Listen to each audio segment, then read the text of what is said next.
കൊല്ലം കുണ്ടറയിൽ police കസ്റ്റഡിയിലെടുത്ത് വിട്ടയച്ച യുവാവ് ചികിത്സയിലിരിക്കെ മരിച്ച സംഭവത്തിൽ കുറ്റക്കാർക്കെതിരെ സർക്കാർ അടിയന്തര നടപടി സ്വീകരിക്കണമെന്ന് പ്രതിപക്ഷ നേതാവ് പിണറായി വിജയൻ. കർശന നടപടികളിലൂടെ എത്രയും പെട്ടെന്ന് മുഴുവൻ കുറ്റവാളികളെയും നിയമത്തിന് മുന്നിലെത്തിക്കാൻ സർക്കാർ തയ്യാറാകണമെന്നും പിണറായി വിജയൻ ആവശ്യപ്പെട്ടു. വിവരങ്ങളുമായി ഷീജ കൂടി ചേരുന്നുണ്ട്. ഷീജ, ഈ സിയാദിന്റെ മരണത്തിൽ ഈ കുറ്റക്കാർക്കെതിരെ സർക്കാർ അടിയന്തര നടപടി സ്വീകരിക്കണമെന്ന് ഇപ്പോൾ പിണറായി വിജയൻ ആവശ്യപ്പെട്ടിരിക്കുകയാണ്. മറ്റ് വിവരങ്ങൾ കൂടി.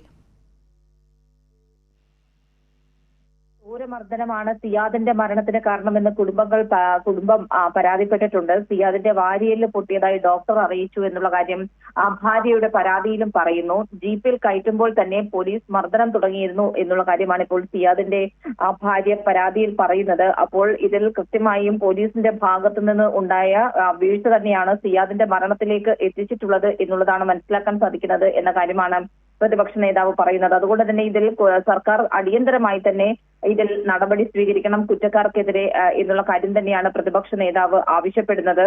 ഇതുമായി ബന്ധപ്പെട്ടുകൊണ്ട് കർശന നടപടിയിലൂടെ എത്രയും പെട്ടെന്ന് മുഴുവൻ കുറ്റവാളികളെയും നിയമത്തിന് മുന്നിലെത്തിക്കാൻ സർക്കാർ തയ്യാറാകണം. കാരണം ശരീരമാസകലം മർദ്ദനമേറ്റതിന്റെ കടുത്ത വേദനയുമായാണ് ആശുപത്രിയിൽ സിയാദ് പോകുന്നത്.